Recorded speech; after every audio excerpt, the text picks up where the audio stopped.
Pastor Karas, did you have anything that you wanted to say as we begin? I just want to welcome everyone here again. What a wonderful turnout we had last week. And I thank Sue for your amazing, eloquent presentation. You've been doing a great job with wonderful feedback, and we continue to grow together. Wonderful, thank you. And thank you all for being here. Let me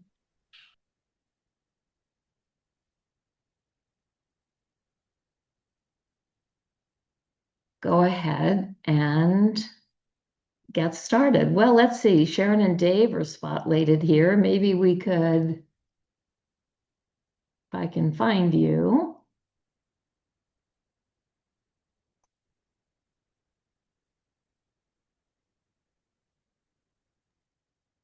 Oops. There you go, Dave. Remove spotlight. Oh my goodness, it's like magic. There we All right. So I am so grateful that you are back again this week, or perhaps it's your first time with us live. But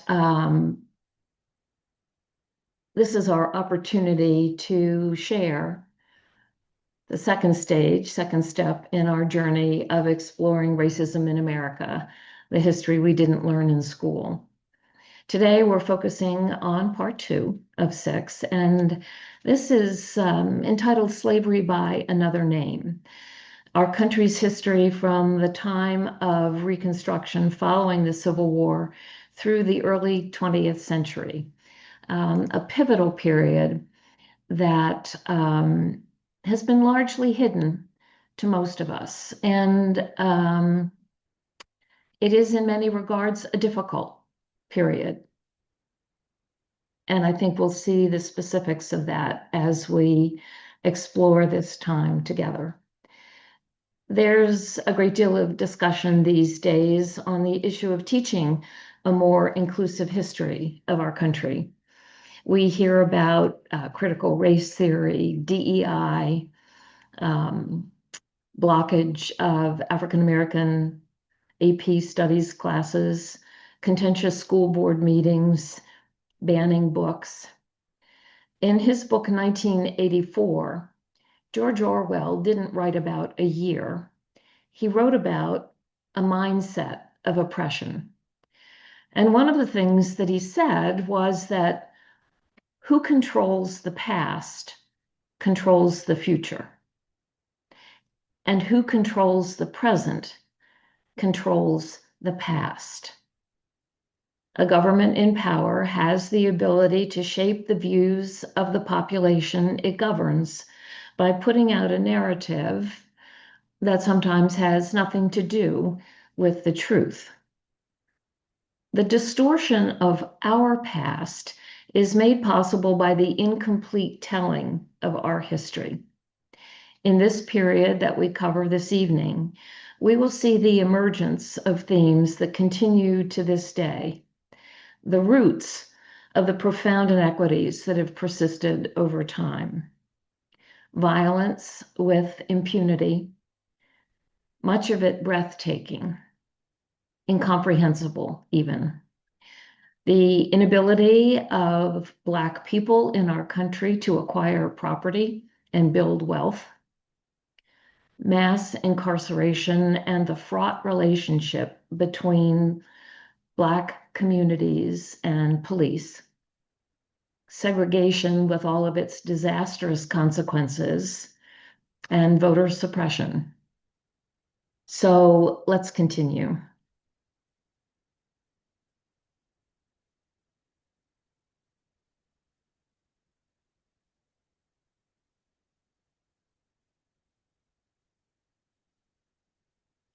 As a quick recap from last week, we came to see how the institution of slavery and the laws passed to create it established and sustained an underclass of people in our country. And associated with that institution was the myth of racial difference and the emergence of white supremacy and Black inferiority. And those themes, as we have seen and will see, are a through thread in our country's history, continuing to today.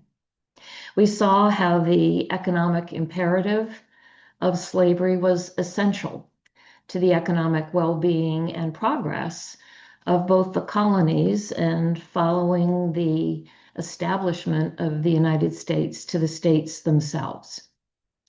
We learned with great clarity that the Civil War was fought to maintain slavery, the dominance of white people over Black.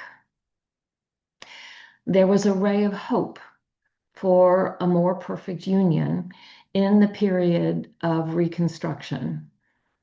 But that hope only lasted a dozen years or so, and the possibility was denied with the selection of Rutherford B. Hayes as President of the United States in 1877, if he would agree to end Reconstruction, which he did. And so the federal troops were withdrawn from the 10 states that had been in rebellion. And ultimately, the Confederate leadership, the individuals themselves who had seceded from the Union, was restored to govern those states in the period following Reconstruction. And it wasn't just a matter of restoring what had been before, because defeat in the war actually intensified the drive to resubjugate those people who had been owned as slaves, to reassert white supremacy as the governing principle in the South. And so as we look at this time period in our history, we will see numerous, countless examples of horrific violence as a societal norm, the replacement of slave labor with the agricultural economic system of sharecropping, the passage of laws that were repressive governmental actions known as Black Codes, and at the end of this period, the establishment of the legal infrastructure of Jim Crow laws that ushered in a full century-long era of racial hierarchy, lynching, white supremacy, and bigotry.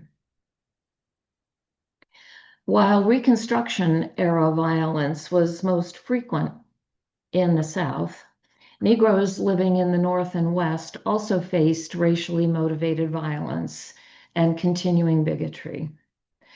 White officials in the North and West similarly rejected racial equality, codified, made into law, racial discrimination, and occasionally embraced the same tactics of violent racial control seen in the South. An editorial in the Cincinnati Enquirer, published days after the surrender at Appomattox, read, "Slavery is dead. The Negro is not. There is our misfortune." Over the century, the 100 years that this racial caste system reigned, lynching became the weapon of choice and a technique of enforcing racial exploitation. Between Reconstruction and World War II, thousands of African Americans were lynched, often in public acts of torture that traumatized Black people across the country. You didn't have to be present for the event. Word of mouth spread with intention. And so everyone, even if they didn't experience or see these acts of terror directly, heard of them, knew of them, and understood what it was they were trying to convey. And Reconstruction is the prologue to that story. The thousands of Black people killed between 1865 and 1877 foreshadowed the bloodshed that would persist as the ideology of white supremacy continued to strangle the hope for equality. The Equal Justice Initiative is continuing to document the series of racial terror lynchings that took place between 1865 and 1876. Recall that this was the Reconstruction period when federal troops were charged with keeping order and ensuring that the new laws, the new constitutional amendments, were being followed.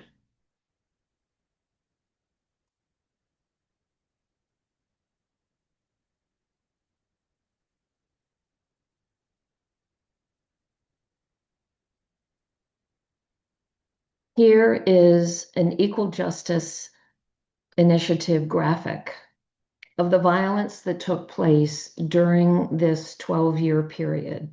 It is a map of the United States drawn in white outline, showing the states. A red dot will appear for each documented lynching, and the size of the dot reflects the number of people lynched in each instance. The lower right reflects the years that these lynchings took place, and in the center is a cumulative count of the number of people killed.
Part of the, excuse me, part of the work that the Equal Justice Initiative has done is to look at those larger dots where multiple people were killed in one lynching event, and they define these as mass lynchings.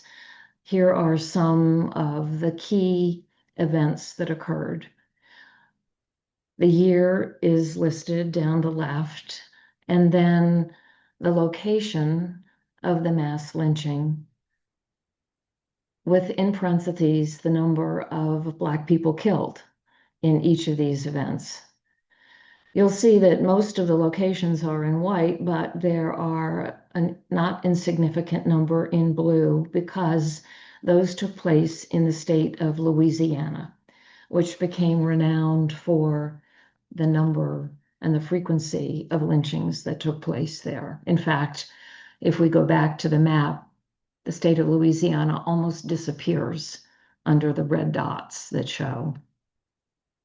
So just a couple of the examples. In 1865, in Mobile County, Alabama, white mobs killed an estimated 138 Black people over the course of several months. In Pine Bluff, Arkansas, the next year, 24 emancipated Black men, women, and children who were living in a refugee camp were found dead, hanging from trees. In Memphis that year, white mobs attacked the Black community over the course of 3 days, killing at least 46 people and destroying homes, schools, churches, and businesses.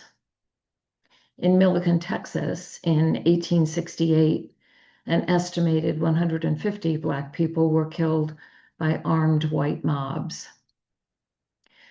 In Opelousas, Louisiana, in September of that year, an estimated 200 Black people were killed over several days after attempting to participate in the political process to vote in an election. Colfax, Louisiana became widely renowned for an event in 1873 where white mobs killed at least 150 Black people in violence intended to disenfranchise Black voters and restore white supremacy. If you go to Colfax, Louisiana today, there is a historical marker on the town square, and it reads Colfax Riot.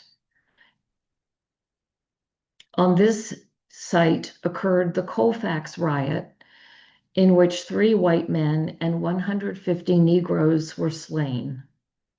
This event on April 13, 1873, marked the end of carpetbag misrule in the South. In Vicksburg, Mississippi, in 1874, when Black residents organized to protest the removal of an elected Black sheriff, white mobs attacked and killed an estimated 50 Black people. The number of these events and the impunity with which they were carried out during Reconstruction under federal oversight showed the beginnings of what would be a period of bigotry and discrimination and white supremacy enforced through horrific violence. And so that is the backdrop. At the end of Reconstruction, these events had all occurred, and word of them spread, particularly throughout the South and even beyond. As we move beyond the period of Reconstruction, those formerly enslaved needed jobs, and planters needed laborers. The absence of cash or an independent credit system led to the creation of the economic agricultural system called sharecropping, a system where a landlord or a planter allows a tenant to use the land in exchange for a share of the crop. This system encouraged tenants to produce the biggest harvest that they could, and it ensured that they would remain tied to the land and unlikely to leave for other opportunities. In the South, after the Civil War, many Black families rented land from white owners and raised cash crops such as cotton, tobacco, and rice. In many cases, the landlords or nearby merchants would lease equipment to the renters and offer seed, fertilizer, food, and other items on credit until the harvest season. At that time, the tenant and landlord or merchant would settle up, figuring out who owed whom and how much. And it seems like a reasonable system. But high interest rates, unpredictable harvests, and unscrupulous landlords and merchants often kept tenant families indebted, severely indebted, requiring that debt to be carried over from one year to the next. And laws favoring landowners made it difficult or even illegal for sharecroppers to sell their crops to anyone other than the landlord at a price anything other than the landlord set, or prevented sharecroppers from moving if they were indebted to their landlord. And we know that when the Freedmen's Bureau was disbanded during the period of Reconstruction, when Andrew Johnson was president, in many instances, he rescinded the land grants that had been made to those formerly enslaved. And so the combination of the inability to gain access to land and then the system of sharecropping that kept Black tenant farmers living on land owned by white landlords limited dramatically the opportunity for those formerly enslaved and even their descendants to acquire land. And that began the denial of wealth accumulation of Black households in America that continues to this day. Really, up until more recent years, when investments in the stock market or other forms of assets, the main portion of most American families' net worth was tied up in real estate.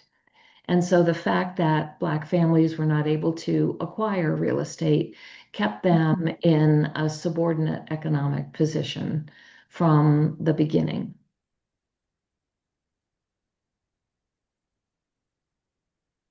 As we look at the actions being taken by the Southern states in the period after Reconstruction ended, they took advantage of what I think I referred to last week as an asterisk associated with the 13th Amendment, a loophole, if you will. The 13th Amendment read that neither slavery nor involuntary servitude shall exist within the United States or any place subject to their jurisdiction. Sounds pretty specific and clear, yes? But there was an exception. Except as a punishment for crime whereof the party shall have been duly convicted. So if an individual was convicted of a crime, the institution of slavery, the condition of slavery, could be asserted over that person. And so what the Southern states began doing was passing laws that applied only to Black people in the communities, that created sets of crimes for which they could be found guilty. Mississippi was the first state to enact laws severely limiting the rights and liberties of Black people, followed by South Carolina, and then ultimately all of the Southern states. And many of these laws caused Black people to be criminalized as vagrants or as loiterers, because some of these laws required that you have a contract, and occupations were limited to farmers and house servants unless you could purchase an annual license for some other vocation. And most Black people at that point in time did not have the wherewithal to purchase a license. And so the vast majority of Black people were employed as farmers or servants. Black orphans and children that the state declared were destitute could be apprenticed to the state until they were 18 if they were young women, or 21 if they were young men. It required that Black people sign yearly labor contracts.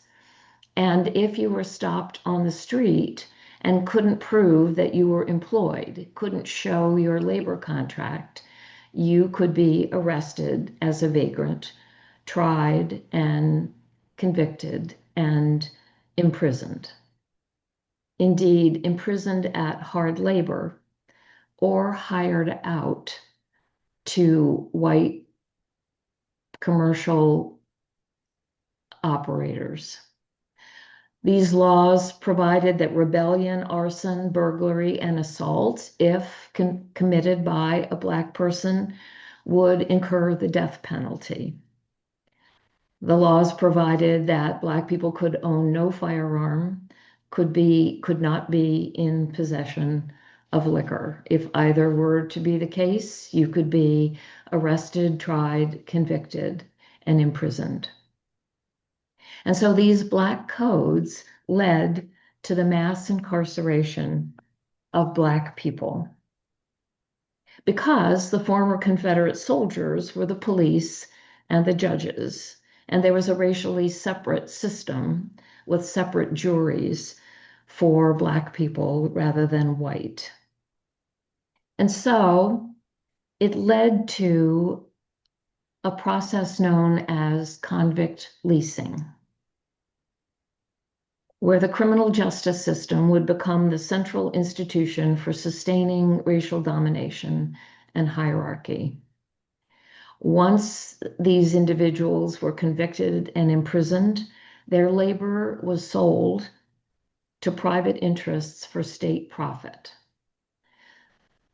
The system of convict leasing began in 1883 in the state of Alabama. That first year where convict leasing was in place, 10% of the total revenue of the state came from the proceeds of leasing these convicts. By the time the system came to an end in 1898, 73% of the revenue received by the state of Alabama came from leasing these convicts to railroads, plantations, mines, other commercial enterprises. And that year, 25% of the leased convicts died. Because back in the day, during the period of slavery, while mistreatment of slaves was frequent, widespread, and often violent, the plantation owners, the slave owners, had a vested interest in keeping their slaves alive. Because if a slave were to die, you would have to go through an extensive, expensive process to replace that person. You might have to go to a slave auction. You might buy a slave from a neighboring plantation owner. It was a difficult process. And so it kept a focus on limiting the degree to which violence was imposed on those enslaved. But if your employees were leased convicts, it didn't matter whether you fed them well, housed them well, kept them healthy, because if a convict died, you just contacted the state and said, send me another one. And so the consequences for people caught up in this system were horrific. In 1898, the use of these private leases mostly ended because states turned to the use of public chain gangs, where these convicts were put to work on state projects to build roads, to maintain bridges, to do public works projects, as it were. And the only cost was the feeding and the shelter for those incarcerated. I remember when I was 12, my family drove from Delaware to Florida for a vacation. And I recall, I'm sure, driving through the Carolinas, but I recall seeing groups of Black men in striped outfits with chains around their ankles, working alongside the road. And there would be a white man on a horse with a rifle or a long gun of some sort. And it was so striking. I'd never seen anything like that before at home. But having seen it, I don't think I ever asked my parents what that was all about. And I'm not sure what they would have told me if I had asked. But in addition to the horrific system itself, the visibility of these Black men chained under the watchful eye of a white man with a weapon intensified the stereotype of the dangerous criminal Black male. Many white people, because of segregated living arrangements, didn't actually interact with Black people in any meaningful way. So if the only time you saw them was under circumstances like this, it helped convey that message about the dangerous criminal Black male. And this isn't over just because that aspect of convict leasing and public chain gangs ended, Ava DuVernay has produced a documentary called 13th, and it traces the history that I've described, and it also makes clear that this system of enslavement of prisoners, of putting them to work for benefit of the state, still goes on in prisons across our country, where these convicts are leased out to public and private enterprises for the benefit of the criminal justice system.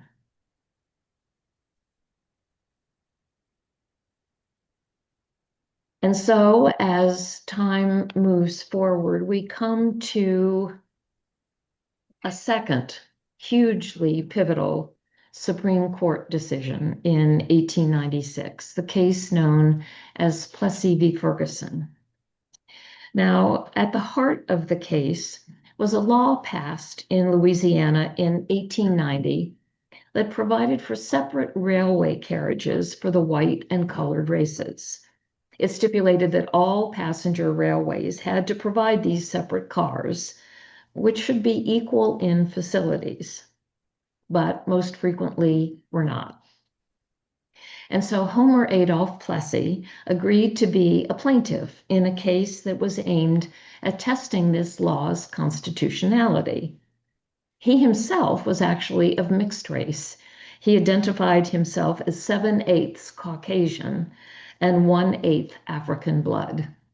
But because of what became known as the one drop rule, that 1/8 Black inheritance meant that he was categorized as a Black person. And so on June 7, 1892, Homer Plessy bought a ticket on a train from New Orleans that was bound for Covington, Louisiana, and he took a vacant seat in a whites-only car. After he refused to leave the car at the conductor's insistence, he was arrested and jailed. He was then convicted by a New Orleans court of violating the 1890 law. He filed a petition against the presiding judge, the Honorable John H. Ferguson, claiming that the law violated the Equal Protection Clause of the 14th Amendment. And so, over the intervening years, the case was heard and appealed in a variety of courts until it made its way all the way to the Supreme Court. And on May 18th of 1896, the Supreme Court delivered its verdict in Plessy v. Ferguson. It declared separate but equal facilities constitutional on interstate railroads because the court ruled that the protections of the 14th Amendment, the equal protection, only applied to political and civil rights of Black people, not social rights like sitting in the railroad car of your choice, going to the restaurant that you choose, spending time in a park in your city. And in its ruling, the court denied that segregated railroad cars for Black people were necessarily inferior. Quote, "We consider the underlying fallacy of Plessy's argument," Justice Henry Brown wrote, "to consist in the assumption that the enforced separation of the two races stamps the colored race with a badge of inferiority. If this be so, it is not by reason of anything found in the act, but solely because the colored race chooses to put that construction on it. Nothing inherently inferior, just the interpretation that the colored race chooses to put upon it." And so this decision by the Supreme Court ushered in the period known as Jim Crow. It made separate but equal the law of the land. It legalized punitive segregation in virtually every aspect of public life. It was the way that white America dealt with the inconvenience of freed former slaves and their dependents by constructing a savagely enforced, formal, codified system of racial apartheid that excluded Black people almost entirely from mainstream American life. It was a system so grotesque that, in fact, lawyers from Weimar Germany came to the United States to learn how our country had managed to so significantly identify and penalize a segment of the population. And they took those learnings back so that they could be utilized in the formation of Nazi Germany in the 1940s. It prohibited social interaction in restaurants, hotels, transportation, schools, parks, restrooms, and most importantly, in residential areas. And so there were Black communities and white communities, and they did not mix. And that enforced separation of the races meant that we, our ancestors, did not come to know one another across racial lines.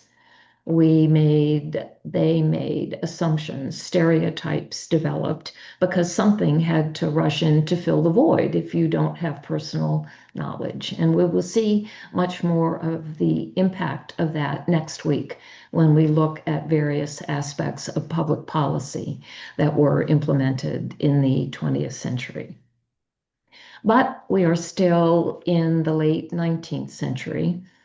And in 1890, the state of Mississippi convened a constitutional convention in order to create a new constitution for the state. And as part of it, Mississippi declared that potential voters had to be Mississippi residents for 2 years. They had to pay an annual poll tax that was retroactive to the period when they first became eligible to vote at age 21. And then they had to pass an elaborate literacy test, which required an applicant to read and interpret a section of the state constitution that would be chosen by a local white election official. And as you might imagine, that official would choose different sections of the Constitution to have a white person read and interpret versus that chosen for a Black person to read and interpret. And remember, barely 25 years before, at the end of the Civil War, most slaves had been prohibited by law from learning to read or write. And so now here, a generation later, in order to be able to vote, you had to be able to read and interpret a section of the Constitution. None of this was done in the shadows. James K. Vardaman, a Democrat who would go on to become the governor and then the United States Senator from Mississippi, was one of the new Constitution's framers. He said, quote, "There is no use to equivocate or lie about the matter. Mississippi's Constitutional Convention of 1890 was held for no other purpose than to eliminate the N-word from politics. Let the world know it just as it is." They even crafted sections of the Constitution that were intentionally incomprehensible, so that even if a prospective Black voter could read the words, there was no meaningful interpretation of it. It was created for that purpose. And every Southern state followed suit.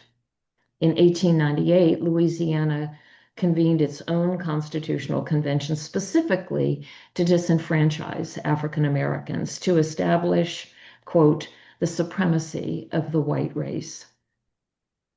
After the adoption of that Constitution in Louisiana in 1898, the number of registered Black voters dropped from 130,344 to 5,320. And by 1904, there were only 1,342 registered Black voters in the state of Louisiana. And by 1910, all the southern states excluded Black people from voting, which meant that they also could not hold office, they could not serve on juries.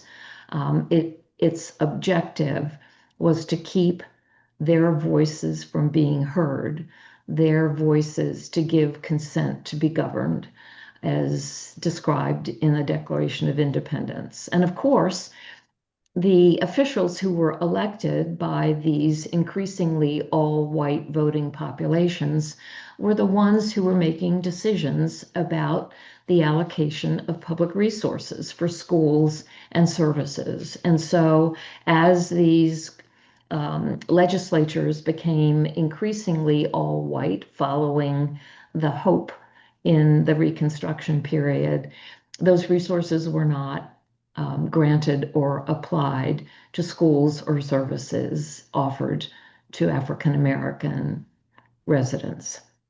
And that entire process was in effect until it was finally abolished by the Civil Rights Act of 1964. So certainly from 1876, at the end of Reconstruction, to 1964, all of these laws were in effect. And there are people who've said, well, okay, but Black people are citizens, they have rights. Why did they not speak up? Why did they not file suit? Why did they not protest as their rights were being taken away? And the answer to that was the terrorism, the system of terror that was implemented against Black people across the South. I confess that I once thought of lynching as a Black man accused of a crime, perhaps made up, perhaps not, being taken from either his home or from jail by a small group of masked, armed white men, taken to a forest, a rope thrown over a tree, and hanged. But what I've learned is that the process, the system of what the Equal Justice Initiative has labeled terror spectacle lynchings is what was the outgrowth of those lynchings that we saw during Reconstruction. And so over the period from 1877 to 1950, nearly 5,000 of these terror spectacle lynchings have been documented. Their purpose was to assert control, to instill terror in the population.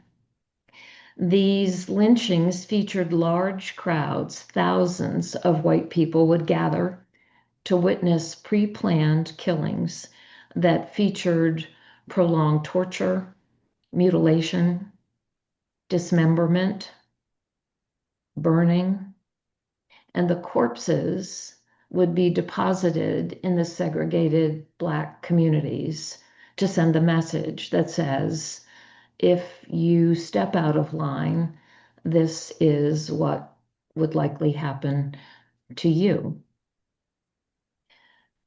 These lynchings occurred in cases where there were charges of sexual assault, even if there were no allegation of force. Minor social transgressions. Lynchings occurred when a white man did not step off the curb. Sorry, a Black man did not step off the curb when passing a white person going the other way.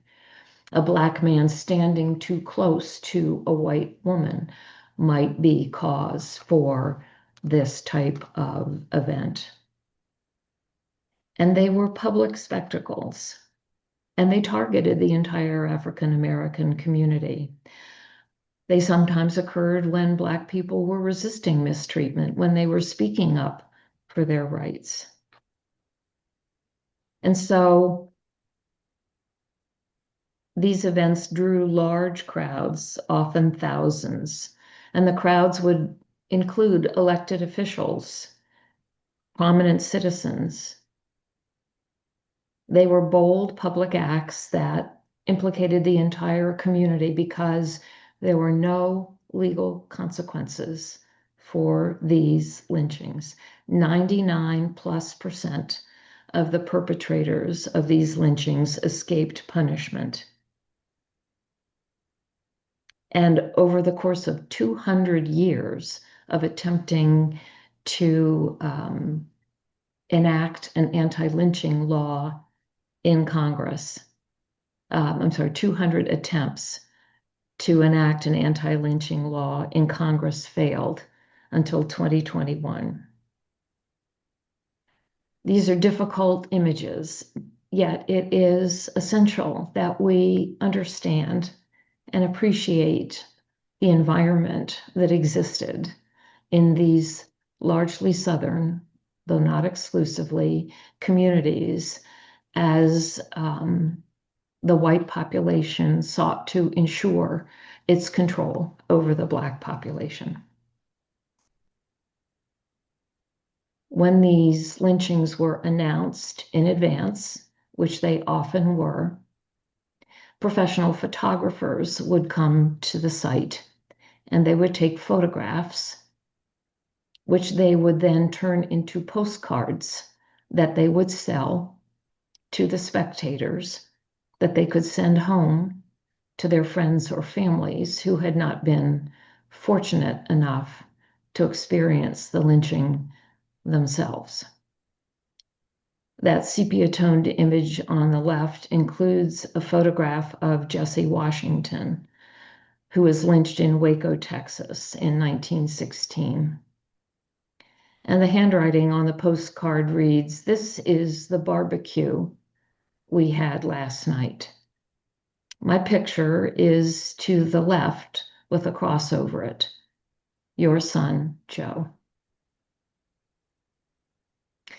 The picture on the top center is one that is deeply unsettling to me because it shows a young girl staring at a Black man who has been hung and killed because people brought their children to these events. They brought picnics, there were lemonade stands, they were social events.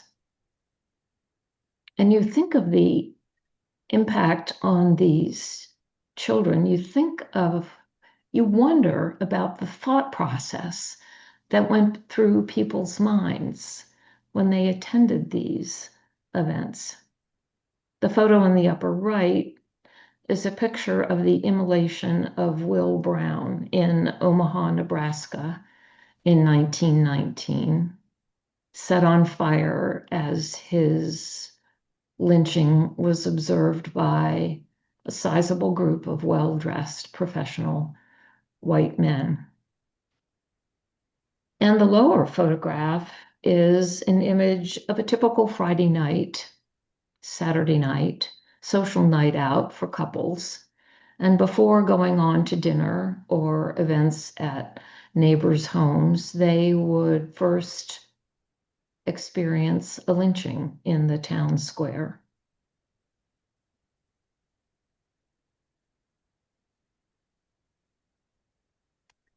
Incomprehensible. One such example was the lynching of John Hartfield. He was a Black man who lived in Ellisville, Mississippi, small town that had a population of about 1,000 people. He was in love with a white woman and she with him, but their relationship was such that John Hartfield's life was threatened, and so he left and he went to East St. Louis, Missouri, to get employment, save money, and come back and get her and take him with her to East St. Louis. But when the authorities heard that John Hartfield was headed back into town, they arranged that the sheriff would meet him and shot him in the shoulder. They took him to a local doctor's office and instructed the doctor to keep him alive until he could be lynched. And so the newspaper that day, the Jackson, Mississippi Daily News, had a headline, "John Hartfield will be lynched by Ellisville mob at 5 o'clock this afternoon." Governor Bilbo says he is powerless to prevent it.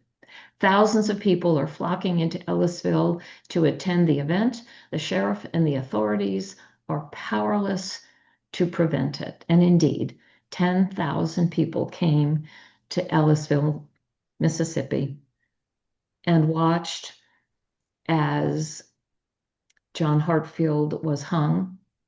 He was tortured. Body parts were cut off and distributed as souvenirs in the crowd. The sheriff had invited white men in the community to bring their guns, and more than 2,000 bullets were fired at John Hartfield's body. One of them severed the rope by which he had been hanging, and when his corpse fell to the ground, it was set on fire. How do we comprehend this? And what is the message being sent to Black people across the country that says that this is acceptable? This is business as usual. That level of violence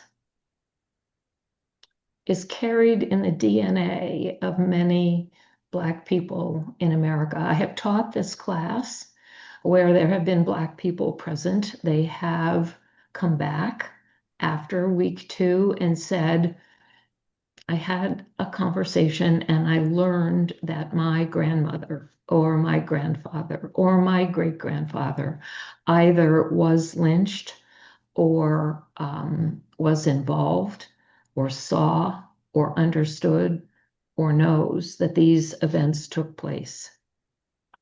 We never talked about it before, but it's there. It's there in their culture and their background. And so these events amplified the legacy of control and immunity that existed. There are counties today that had the highest rate of these terror lynchings back in the day. And even now, those counties have lower levels of Black voter registration rates by as much as 30% than neighboring counties because of the message that has been absorbed.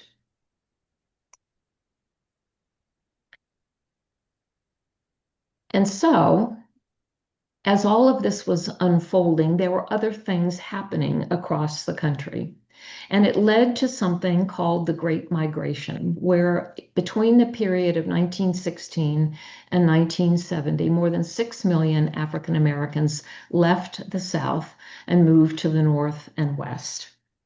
They left because of living conditions, economic conditions, repressive laws, violence, and the opportunity that they saw in the North and West. That intensified during the period of World War I, when there was a shortage of workers in the North and the West. There had been a huge influx of immigrants in the United States. And so over the period from 1871 to 1915, more than 25 million European immigrants came to the United States and were employed.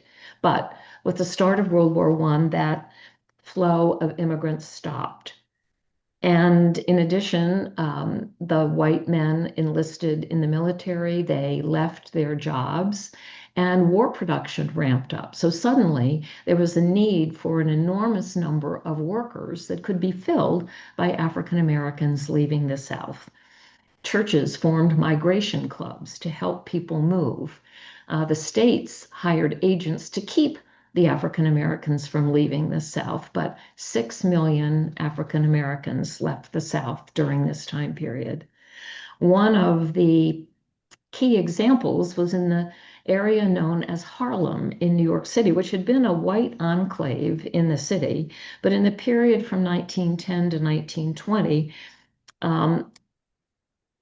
that area in Harlem housed almost 250,000 African Americans, and it led to a period known as the Harlem Renaissance, a period of music and art and culture in that community as a result of the population shift. During the Great Migration, the population of New York increased, Black population increased by 66%, Chicago by 148%, Philadelphia by 500%, Detroit by 611%.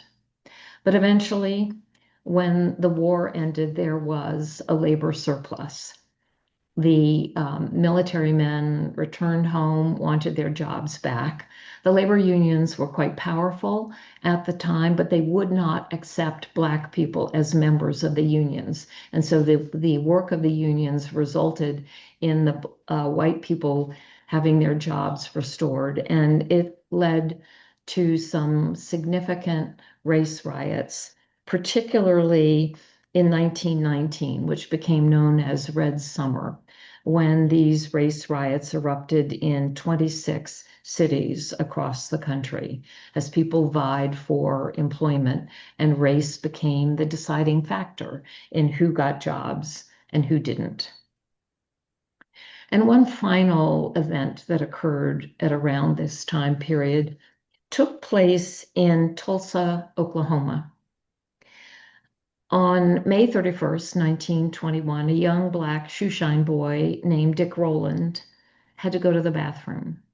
And so he left his shoeshine stand in Tulsa, and he went to the only public restroom available for Black people in the entire city of Tulsa. It was in the Drexel building, a 6-story building. And as you can imagine, the restroom for Black people was not on the first floor. It was on the top floor in the back. And so he took the elevator to the top floor, and it was operated by a young white woman named Sarah Page. When the elevator doors opened at the top floor, Sarah Page screamed, and Dick Rowland ran. And the newspaper that night ran an editorial to lynch Negro tonight with a headline, "Nab Negro for attacking girl in elevator." Now, there had actually been a lynching in Tulsa in 1919. And there was a neighboring community called Greenwood. It was a Black enclave. It was known across the country as the Black Wall Street. It was home to nationally and internationally renowned judges, doctors, attorneys. They had an opera, they had a symphony. It was a culturally rich and economically stable, wealthy community of Black residents, a number of whom had been veterans of World War I. And when they heard about the threat to Dick Rowland, a handful of the veterans left and went to the courthouse, where the jail where Dick Rowland was being held. And the sheriff convened a group of 150 white men who marched on the courthouse to take control of Dick Rowland so that he might be lynched. A shot was fired, nobody knows by whom, but the mob marched on Greenwood. And for fully 48 hours, the, Black residents were shot, fires were set. In fact, some of the white men commandeered small planes at the Tulsa airport, and they dropped kerosene bombs on Greenwood, so that at the end of that 48-hour period, nothing remained.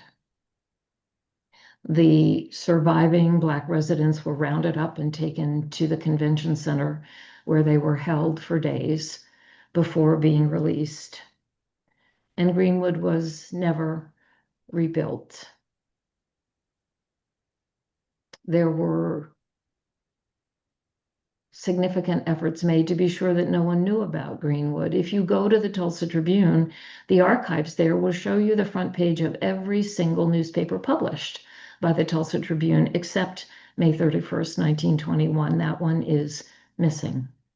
The pastor of my church grew up in Tulsa, lived there until he graduated from college, and he first learned about Greenwood when he was in his 50s, because it was quite clear that this horrific act, and there are others across the country, needed to be kept a secret from the rest of the country and the civilized world. So this is the atmosphere, the environment in place up through the beginning of the 20th century as we look at how life unfolded for those held as slaves and their descendants, and how the system of white supremacy took hold and governed nearly every aspect of American life.